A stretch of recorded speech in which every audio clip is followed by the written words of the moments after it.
Voir, c'est croire. Mais est-ce la vérité? Tout dépend de votre point de vue. Êtes-vous à l'écoute, cavalier? Quand vous émergerez, et je sais que vous le ferez, je serai là à vous attendre avec patience, parce que vous pouvez être sûr que vous allez avoir ce que vous méritez, d'une façon que vous n'attendez pas, mais dont vous serez les seuls responsables. Parce que ce en quoi je crois profondément, c'est œil pour œil.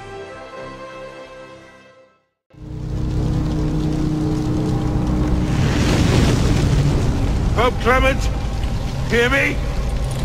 Before this year is out, you will answer for your crimes before God Almighty! And you, King Philip, no punishment is too heinous for the great evil you have inflicted upon the temple!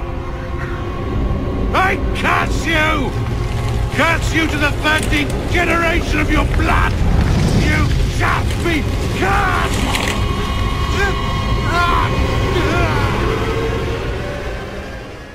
Qu'est-ce que c'est que ce secret? Un trésor. Un trésor qui dépasse l'imagination. Mais regarde, Ben. Les francs-maçons qui contribuèrent à la fondation des États-Unis nous ont laissé des indices. Comme cela, la pyramide inachevée, l'œil qui voit tout, symbole des chevaliers templiers, les gardiens du trésor. Ils s'adressent à nous à travers ces symboles. Step up, my friends, look at those chains! Made of the same steel as that used to lift the anchors of ocean liners! Yes, my friends! The true light, visible, penetrate the corridors and the world of the blind, and you will enter at last the world of the chosen ones. Renounce the gift of sight. I know there are skeptics among you, afraid to share with us the dead of night.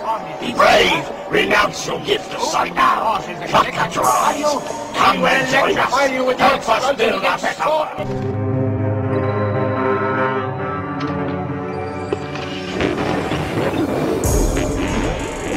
Bonsoir, peuple de Londres.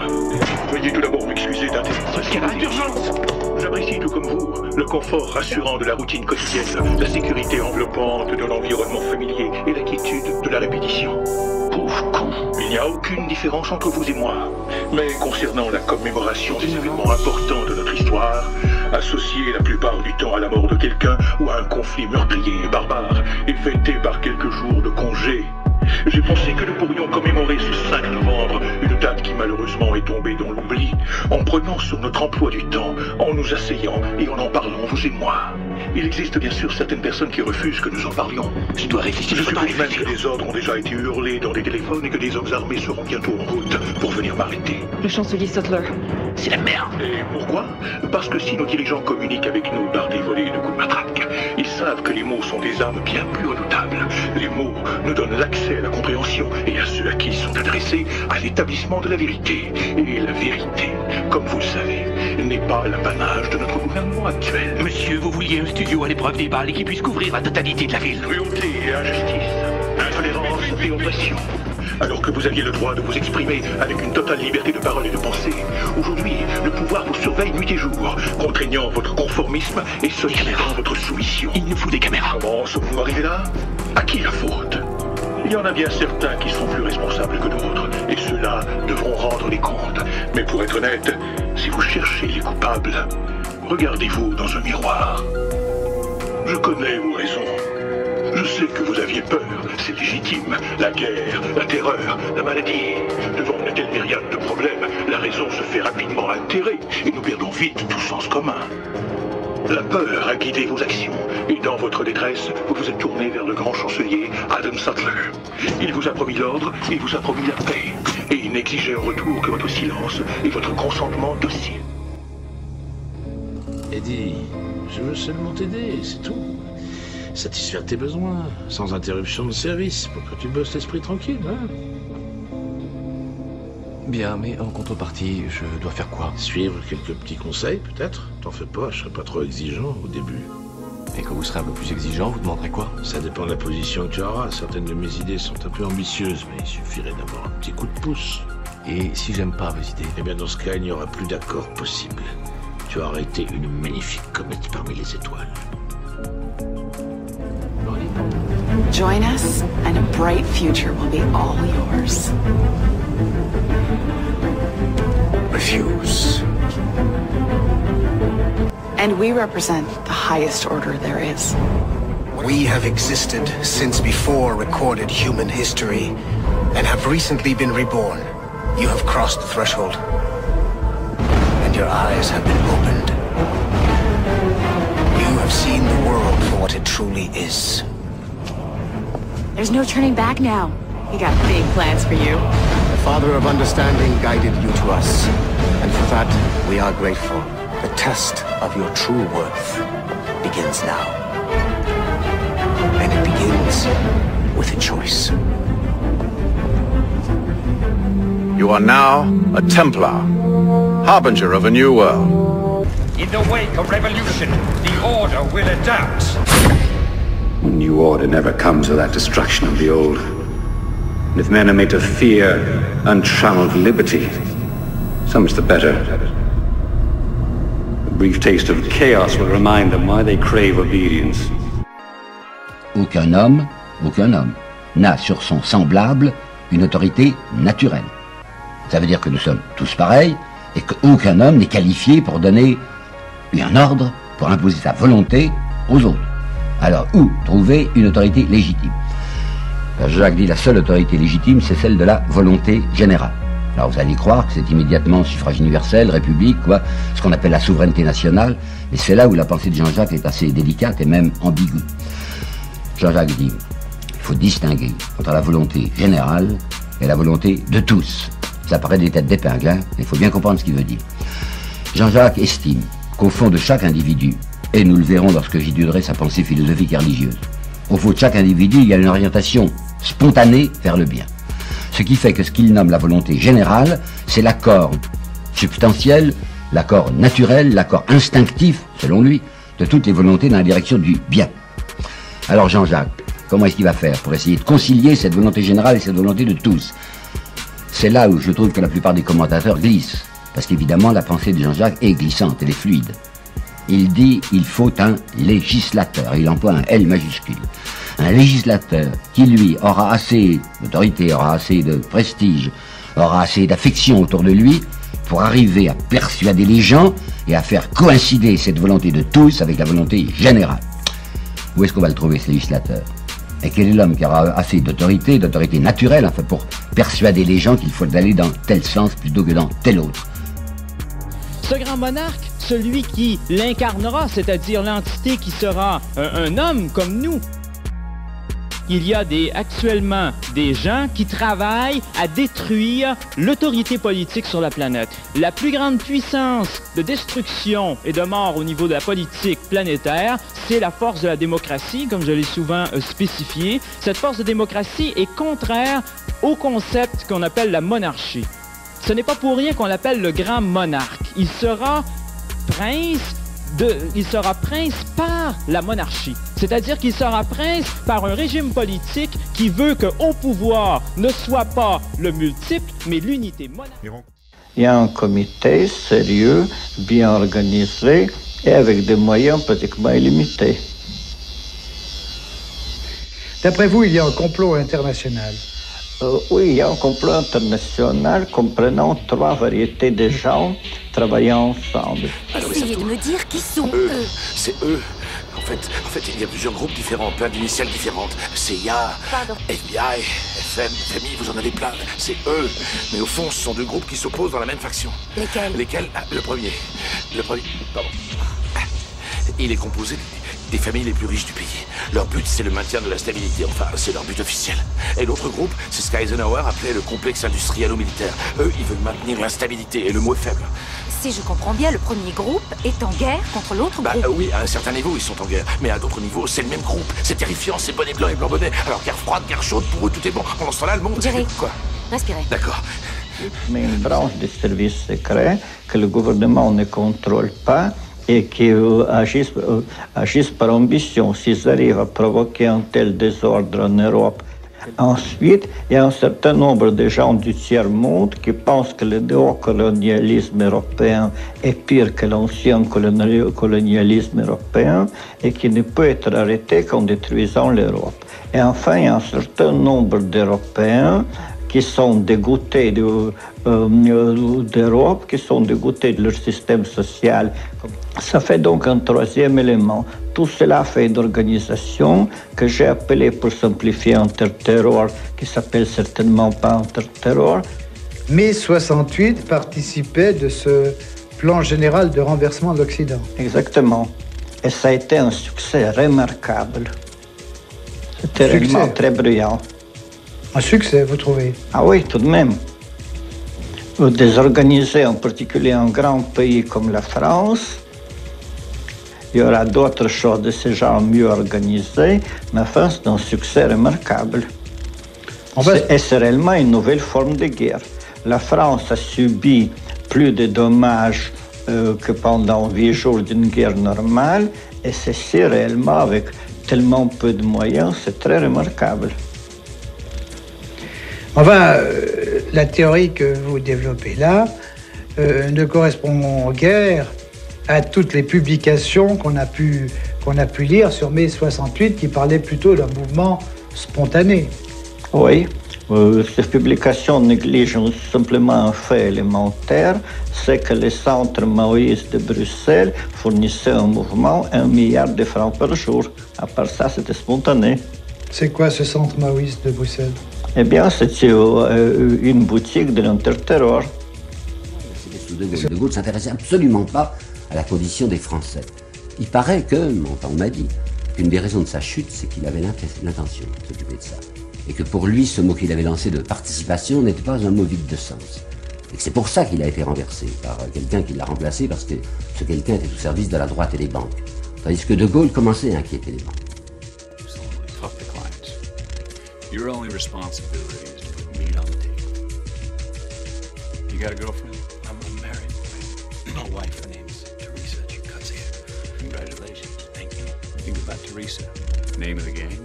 Move the money from your client's pocket into your pocket. Right. But if you can make your client's money at the same time, it's advantageous to everyone. Correct?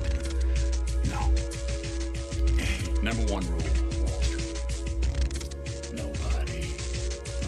Warren Buffett or Jimmy Buffett, nobody knows if the stock is going to go up, down, sideways, or in fucking circles. Least of all stockbrokers, right? It's all Fugazi. You know what Fugazi is?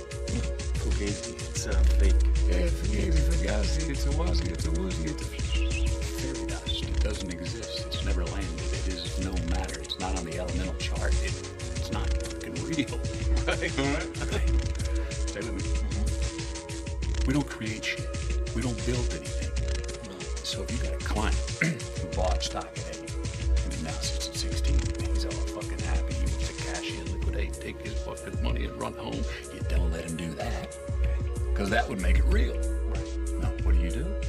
You get another brilliant idea, a special idea, another situation, another stock to reinvest his earnings in themselves. And he will every single time, because they're fucking addicted. And then you just keep doing this again and again and again. Meanwhile, he thinks he's getting shit rich, which he is on paper. But you and me, the brokers, we're taking home cold hard cash via commission, motherfucker. Right. Cela dit, il y a parmi nos clients des gens qui spéculent, ou si vous préférez, qui misent sur la prochaine montée du prix de l'or. Et bien entendu, nous avons d'autres clients qui spéculent et misent, eux, sur sa baisse.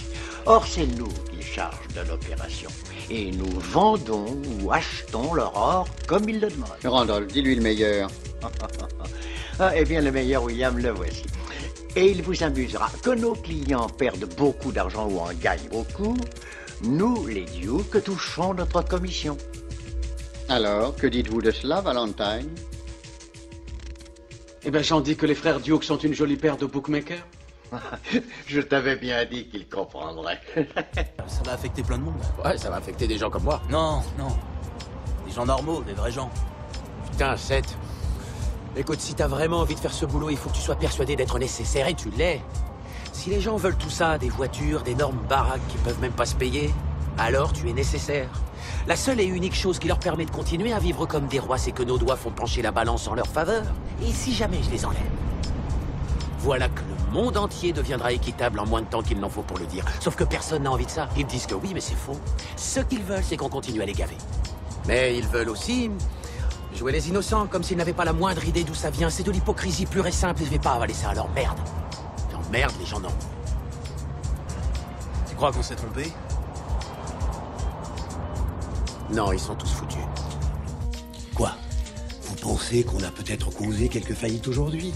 Que tout ça est vain? C'est seulement de l'argent. Ça n'existe pas. Des morceaux de papier avec des dessins dessus pour qu'on soit pas forcé de s'entretuer pour obtenir à manger. On ne fait rien de mal.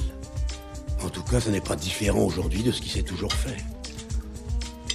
1637, 1797, 1819, 37, 57, 84, 1901, 7, 29, 1937, 74, 87, putain, celle-là, elle m'avait mis dans une de ces merdes.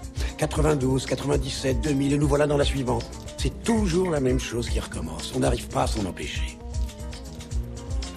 Mais pourquoi la banque engage-t-elle autant de capitaux et de ressources pour vendre ses missiles?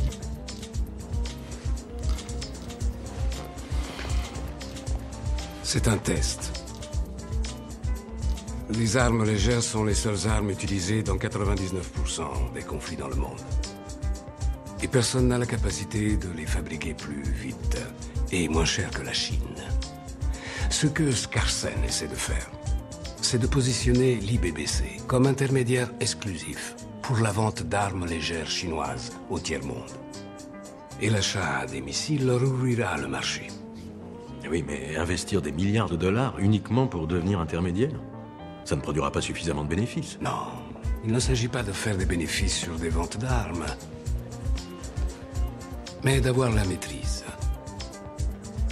Maîtriser le marché des armes, maîtriser le conflit. Non.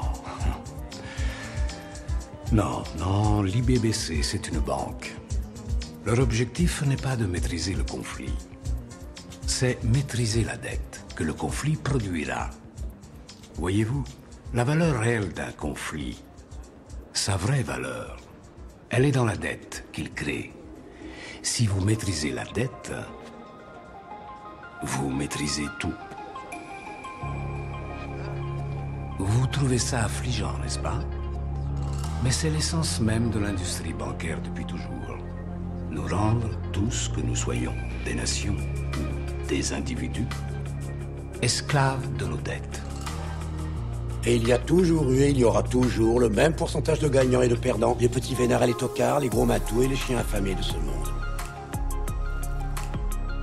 Oui. On est peut-être plus nombreux aujourd'hui qu'on ne l'a jamais été, mais les pourcentages restent exactement les mêmes. Ils nous bercent avec de vaines paroles, ils vous trompent, ils nous trompent, ils espèrent nous endormir, leur bouche crache du venin mortel. De leur passage, il ne reste que ruine et désolation, mes frères. Ne croyez pas que la colère de notre Seigneur les effraie, bien au contraire. À présent, il règne sur le cœur et l'esprit de nos dirigeants. Prenez garde, ni vous ni moi ne sommes à l'abri, que vous soyez riches ou pauvres. Ils s'emparent de votre âme. Ces créatures de Satan ne veulent que nous corrompre.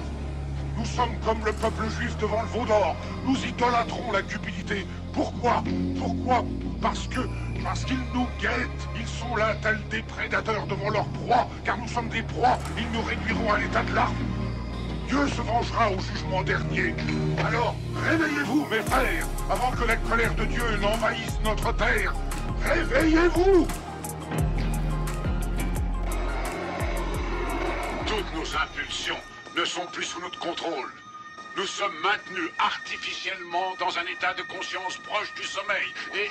Ah, bon sang de bois, là, ils peuvent pas émettre des émissions correctement, non? Le mouvement a été formé il y a 8 mois environ par un petit groupe de chercheurs scientifiques qui ont découvert par hasard que ces signaux étaient transmis. Toutes C'est foutu, ça me fout mal au crâne. Tu l'as dit. Le pire, c'est qu'ils pensent qu'on gobe tout ce qu'ils racontent. La classe des malheureux, des défavorisés ne cesse de grossir. La justice est raciale et les gouvernements de ce monde piétinent les droits de l'homme. Ils ont créé une société basée sur la répression. Et nous sommes complices sans le vouloir de leurs méfaits. Leur règne repose uniquement sur la destruction de la conscience. Nous avons été endormis comme hypnotisés. Ils ont fait en sorte que nous devenions indifférents aux autres. Nous ne sommes plus bons qu'à nous focaliser sur nous-mêmes. Nous!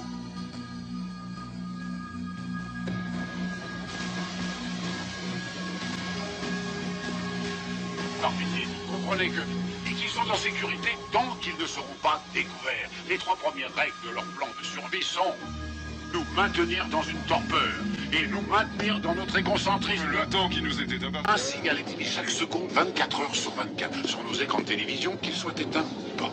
Le cerveau reçoit des impulsions et les transmet. Il faut se rendre à l'évidence, ils sont partis. Faites attention à l'environnement dans lequel nous autres humains nous vivons. Certains scientifiques ont étudié cette question pour vous et ils ont déduit de leurs recherches que depuis un certain nombre d'années, nous respirons du dioxyde de carbone, des fluorocarbones et du méthane, tout ce qu'ils ne font pas. Pourquoi ils se conduisent en ennemis? Ils sont en train d'acclimater l'atmosphère de notre monde pour leurs propres besoins. La Terre est une vaste entreprise qu'il faut conquérir. C'est ce qu'il faut nous réduire à néant, puisque nous et nos descendants, nous mourrons. Dépeupler notre univers pour en reconstruire un autre, voilà ce qu'ils veulent. Comme je vous l'ai déjà dit, nous devenons leur réserve, leur colonie. Qu'est-ce qu'un virus? Un colonisateur en puissance. Il est invincible, il survit dans une caverne souterraine jusqu'à ce qu'il mute et attaque. Nos extraterrestres, agent Mulder, aux petits hommes verts, ça fait plusieurs millions d'années qu'ils sont venus. Ceux qui ne sont pas repartis sont quelque part sous terre, en sommeil depuis la période glaciaire, sous la forme d'agents pathogènes évolués. Un beau jour, ils seront reconstitués par les extraterrestres, quand ceux-ci viendront coloniser la planète, faisant de nous des hôtes. Et contre ça, nous n'avons aucune défense, à part ce vaccin atténué. Bill, you never were one of us. Who are you? You almost understand, don't you, Bill? You're a different race from us, a different species, a different class. You're not one of us. You have to be born in this society. Alien scum. No, we're not from outer space or anything like that. We have been here. En l'absence de vaccination, les seuls qui survivront à ce fléau viral seront ceux qui seront immunisés, les clones humains ou l'extraterrestre. Parce que le public a été conditionné depuis un demi-siècle pour répondre par des sarcasmes. Dès l'instant où on aborde le domaine du complot, qui est lié au problème de l'écologie, c'est-à-dire avec toutes les extraterrestres dont je ne vais pas parler. Si je vous ai tous réunis ici ce soir, c'est pour vous remercier de l'aide que vous m'avez et que vous continuerez à m'apporter. Je peux certifier que d'ici les années 2025, non seulement l'Amérique, mais la planète tout entière sera sous la domination et la protection de notre communauté. Et je dis vive l'Alliance!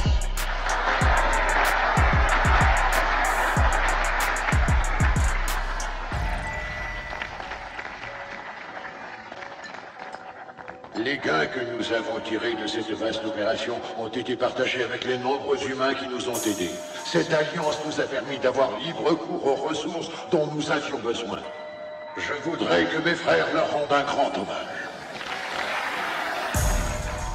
L'opération Lucifer, qui doit nous donner la domination du monde pour laquelle nous sommes prédestinés. Ce projet monstrueux, vous l'avez préparé à l'insu du Conseil, auquel vous avez ensuite arraché son consentement, par surprise. Le Conseil a renouvelé sa confiance au grand maître. Compagnon, que signifient ces rêves de puissance mondiale, cette soi-disant prédestination? Il semble que certains compagnons qui ont vu, en 44, s'effondrer leurs rêves de puissance, veuillent maintenant faire de notre société l'instrument de leur revanche. Compagnon Bélial, vous étiez des bourricons. Nous sommes des apôtres. Ô prince des ténèbres, ange de lumière, maître de la connaissance intégrale, ô toi Lucifer, nous t'effaçons, nous te louons, t'adorons, te vénérons. Car ce règne sera le tien, ô Lucifer. Une telle politique de violence amènera notre perte. Monsieur le Président, je vous adresse ce message personnel et confidentiel par porteur, car les conclusions auxquelles je viens d'aboutir dépassent les limites de mon enquête et relèvent de la sécurité de l'État. Je suis en mesure de prouver que l'assassinat du président Marc Jarry a été soigneusement préparé par un groupe de pression qui ne paraît avoir aucune attache dans le gouvernement. Ce complot a été organisé au nom de l'intérêt supérieur de la nation étant bien entendu qu'un alibi. Les cerveaux de cette conspiration ne visent nullement à renverser le régime au profit d'un autre. Au contraire, ils s'accommodent très bien des structures de ce pays et ils s'en servent. 2. J'accuse les services secrets, ou notamment une partie de ces services, d'être les agents d'exécution de ce cerveau suprême. 3. Je les accuse de travailler conjointement avec la grande organisation mondiale du crime quand leurs intérêts se confondent. 4. J'accuse M. Mallory d'être le principal intermédiaire entre ce cerveau suprême de la conspiration et les différents niveaux de l'action. 5. Dans le cadre de cette conspiration, une opération dont le nom de code est I comme Icar a été décidée et doit être exécutée aujourd'hui même, 17 juin, avant minuit. Comment prévoir dans quelle partie du monde éclatera l'opération Icar? Je vous prie de croire, Monsieur le Président, à mes sentiments respectueusement dévoués, Henri Volney.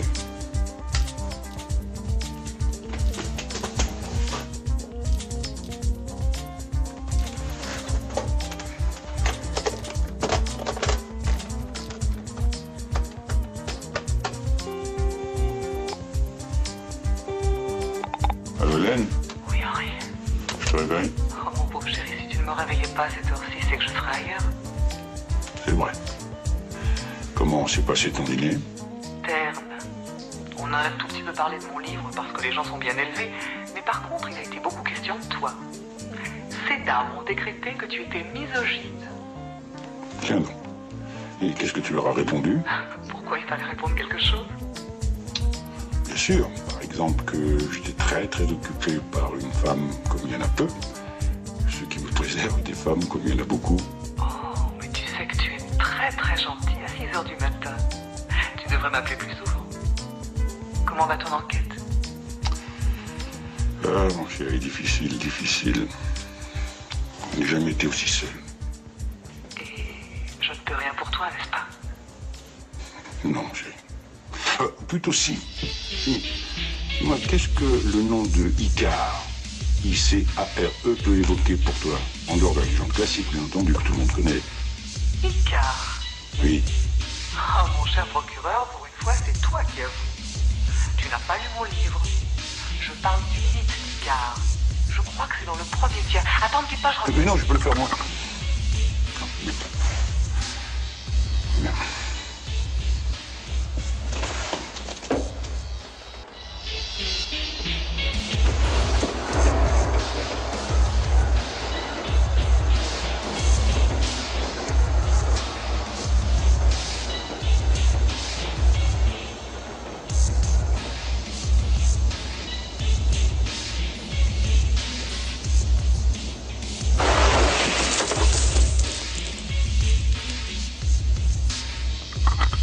Alors voilà, page 198. Icar fut enfermé par Minos dans un labyrinthe. Il s'évada grâce à des ailes qu'il fabriqua et qu'il s'attacha sur le dos avec de la cire. Mais dans son vol, il s'approcha si imprudemment du soleil que la cire se mit à fondre. Il perdit ses ailes et tomba dans la mer qui porte son nom. Évidemment, tous les mythes ont un sens qu'il faut dégager du folklore. Si on considère le soleil comme le symbole de la vérité, alors Icar se brûle les ailes parce qu'il s'approche trop près de la grande vérité. Voilà. Est-ce que cette interprétation peut t'aider? Allô? Allô? Allô? Allô? Le guépier du défourré hier soir. Tu as une idée du monde que t'as côtoyé? Crois-moi, ces gens-là ne sont pas n'importe qui. Si je te disais comment ils s'appellent, je vais pas le faire, évidemment. Mais si je le faisais, tu n'en dormirais plus de la nuit. Bell. No, Andy. You had your option 22 years ago, and you elected to come in. We accepted you, granted you all the benefits of the Brotherhood. Benefits? I never asked for anything. Are you truly ignorant of what the Bell has done for you? You know that first bid your father's firm won? What about it? A little piece of a big highway. Yeah.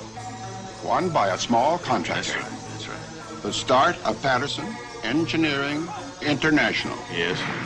The Bell gave your father that contract? Yes. In 22 years, your father has become a multimillionaire, thanks to the Bell. In 22 years, Mike Patterson's company has never lost a bid, a contract, a negotiation. You think that was all good luck? Just brilliance on his part? And you, Andy? You have received every option, every fellowship, every post you've ever wanted. I competed for them. If you prefer to believe that. Vous avez des questions? J'en ai des millions. Par exemple, qui est-ce qui finance tout ça? Je vous renvoie à l'article 46. Tout membre est tenu de consacrer une partie de son héritage au squelette. Qu'est devenu le libre arbitre? Nous avons déjà essayé le libre arbitre avec vous. Après avoir fait passer l'homme du stade de chasseur-cueilleur à la grandeur de l'Empire romain, nous nous sommes retirés. Pour voir ce que vous feriez seul. Vous nous avez offert l'âge des ténèbres pendant 5 siècles. Jusqu'à ce que nous décidions de revenir dans le jeu. Le grand patron pensait qu'il valait peut-être mieux que nous nous appliquions davantage à vous apprendre à faire du vélo avant de retirer à nouveau les roulettes. Aussi, nous vous avons donné la Renaissance, le siècle des Lumières, la Révolution scientifique. Pendant 600 ans, nous vous avons appris à contrôler vos impulsions avec raison. Puis, en 1910, nous nous sommes à nouveau retirés. Au cours des 50 ans suivants, vous avez produit la Première Guerre mondiale, la dépression, le fascisme, l'Holocauste, et pour couronner le tout, vous avez amené la planète entière au bord de la destruction avec la crise des missiles cubains. Auquel point la décision a été prise de revenir dans le jeu avant que vous ne fassiez quelque chose que même nous ne saurions réparer. Vous n'avez pas le libre arbitre, David. Le libre arbitre, pour vous, n'est qu'illusion. Vous croyez que je vais gober ça? Je prends des décisions tous les jours. Vous avez le libre arbitre du choix de la marque de votre dentifrice ou de la boisson que vous commanderez au déjeuner, mais l'humanité n'est pas assez mature pour lui confier la gestion des choses vraiment importantes. Alors c'est vous, les choses importantes. Pour votre information, il est en piteux état, le monde. Il est toujours là. Si nous l'avions laissé entre vos mains, il n'y serait plus. Ce discours qui vous a permis de ne pas sombrer dans l'oubli et qui a fait de vous le favori de la prochaine élection. Quoi, alors vous voulez que je gagne l'élection? Celle-ci, oui. Et 4 de plus ensuite. Et je ne parle pas uniquement d'élection sénatoriale. Vous pouvez être quelqu'un qui compte, David, et qui compte vraiment. Ce dont rêvait votre père quand il vous a emmené à la galerie du Sénat quand vous aviez 10 ans. Ce dont rêvait votre frère quand il vous a fait promettre la veille du jour de son overdose de ne pas devenir comme lui. Vous pensiez que je ne vous verrais pas venir. Je lis dans vos pensées. Oui, vraiment. Pensez à une couleur, bleue. Pensez à un nombre 17. Alors, pourquoi pensez-vous encore à vous enfuir? Oh, je comprends rien à ce qui se passe. Vous avez jeté un petit coup d'œil derrière un rideau dont vous ne soupçonniez pas l'existence. Ça doit déboussoler. Ça n'est pas votre faute. Votre parcours dans le monde ce matin était censé avoir été ajusté. Vous étiez censé renverser votre café en entrant dans le jardin public. Vous seriez remonté vous changer, vous auriez raté le bus. Et vous seriez arrivé au bureau. 10 minutes plus tard que vous ne l'avez fait. Et nous n'aurions plus été là. J'étais censé renverser mon café. Nous appelons ça un ajustement. Vous savez, parfois, quand les gens renversent leur café, ou quand leur Internet se bloque, ou s'ils ne trouvent plus leur clé, ils pensent que c'est le hasard, et ça l'est parfois. Mais parfois, c'est nous qui donnons un petit coup de pouce pour coller au plan. Parfois, quand le coup de pouce ne suffit pas, la direction autorise une recalibration. Nous déployons notre groupe d'intervention et il modifie votre point de vue. Ce qu'on a fait à votre ami Charlie. Au fait, il va très bien. Ne vous en faites pas pour lui. Alors, il y a une chose que vous devez comprendre pour que je vous laisse partir. D'accord. Très peu d'humains ont vu ce que vous avez vu aujourd'hui, et nous tenons à ce qu'il en soit ainsi. Donc, si un jour vous révélez notre existence, nous vous vidons le cerveau. Le groupe d'intervention vous réinitialisera. Vos émotions, vos souvenirs, toute votre personnalité seront effacées. Vos amis et votre famille penseront que vous êtes fou. Vous ne penserez rien.